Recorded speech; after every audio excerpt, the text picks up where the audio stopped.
Okay, let's talk about The Matrix. You know, honestly, I really enjoyed it. I thought it was a pretty good movie. I'm not usually into sci-fi, but you know, honestly, Keanu Reeves really convinces me otherwise. His performance is really brilliant. The cinematography is good. You know, the special effects are really Algebra Matrix, dude. Hi, Miss Stewart, and probably several of my friends. Would you like to learn about matrices? Well, I guess if you're Miss Stewart, probably not. You do have a degree in this. If you're one of my friends, probably not. If you're a lot more advanced math than me, you subscribe for commentary content. Well, you know what? I need to pass this class. So, without further ado, let's get ready to talking about, as best as my single surviving brain cell can explain them, matrices. So, matrices, or matrices if you're a freaking nerd, are basically just a method of storing and organizing information, which means that every table you've ever seen, not that one, can all be considered matrices. Some other examples of matrices include these, and some examples of non-matrices include these. Pretty easy. So just like these normal tables, not that one, that we talked about earlier, matrices are divided into rows and columns. Now, how you choose to stylize them, some people make them look like more typical tables where they put lines separating terms. Some people just use these funny brackets, but it doesn't matter. Both schools of thought are correct. They're matrices. So matrices can have really anything they want. Since they're just storing information, it doesn't really matter what it is. It can be 4, or 5, or 6, or x plus 2. It can be anything. It's pretty cool. You can have whole expressions in one place.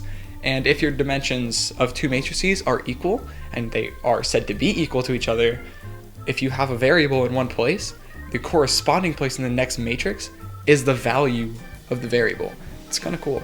Well, on that plane of dimensions, you find the dimensions by counting the rise, so how many columns, how many terms up a column is, versus the run, which is how many terms long, I suppose, it is. That's the same way that you count a slope, rise over run. That should be familiar. So do that. For example, if you have a matrix that is 3 tall and 2 wide, you have a matrix that is 3 by 2. It's really important that you're able to get these right because you have to be able to check later if you can even perform certain operations based entirely on the dimensions of your matrices. So it's a really small thing, but you have to be able to get that right in order to do certain questions. A single matrix can have anything done to it that one specific term can have done to it. It can be multiplied by anything, divided by anything, it can be made inverse, it can be squared, anything. So, for example, you can multiply matrix A here by 2. You have your scalar quantity, this is 2. Outside of it, you just multiply the 2 by everything inside the matrix, basically just doubling every single term. Nothing fancy, just 2 times every single term, and you're good to go.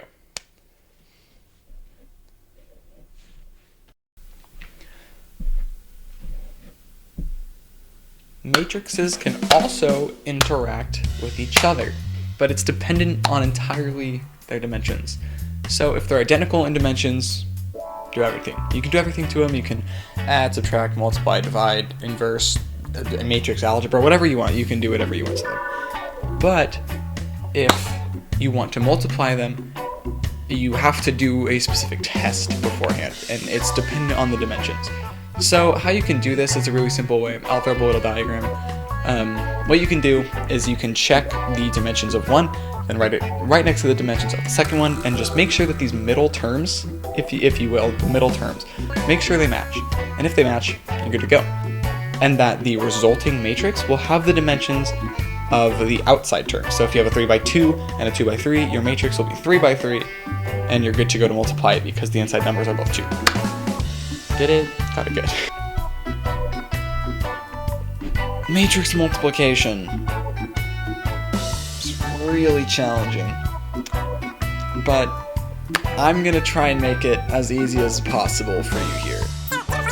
Oh, this is terrible. I've had to sit through civics for literally weeks on end every single day. This is terrible. It's tolerable than that class. Like, Oh my god. I don't even know how to do this, but I still just can't bother to listen to this man. Oh my god. You're sitting on the remote. I swear, you gotta make it go faster. Please, put me out of my misery. I can't take it.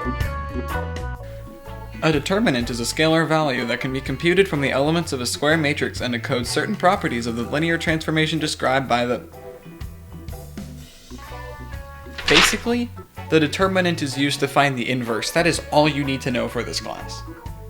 You want to use the determinant to find the inverse of a matrix for whatever you need the inverse of a matrix for. There's a few things you can do later with the inverse of a matrix, mostly determining if something is something's inverse, or matrix algebra. But you do so for a 2x2 just by multiplying the corners by each other, and then subtracting what you get. Again, that'll be here. But you just multiply the corners, subtract it, there you go. And for a 3x3, I don't know. Lightning round! Okay, explained really fast. Here's how you found the inverse of a matrix. So the first thing you need to do is find the determinant. If it's a 2x2, do the complicated thing. If it's a 3x3, I have no idea. Next what you have to do is you have to rewrite the matrix like this. I'm going to put that here. That's kind of funny, and I only know how to do it for a 2x2, but whatever. And then the next thing you need to do is multiply the whole new wacky matrix by 1 over the determinant of A. A just representing the matrix that you're using. Then you did it. And if that matrix matches your other one, then your matrices are inverses. Let there be light. Wow, it was getting kind of dark in here. Think there's some clouds going out there? Nope. No clouds. Anyways, the script says double lightning round, really fast explain this, but I do not know row echelon sequences well enough to explain it fast.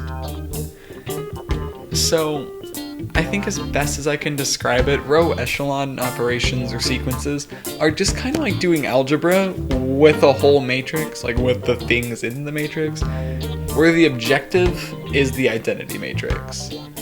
Think of it like you're solving a one-dimensional Rubik's Cube, where the identity matrix is your objective. And using row echelon sequences, you can create an augmented matrix out of a system of equations, and then use them as a one-stop shop to solve for everything in your sequence, or in your series. That's why it's called the identity matrix, because it identifies things. By the way, once you've solved it, it's probably not important, but once you've solved it, the form that your augmented matrix is in, including your values, is called reduced row echelon form, or... And there you have it. You survived. See, matrices aren't that difficult at the end of the day. That being said, I would like to thank today's sponsor for making this video possible. Please visit the link in the description to download Photomath.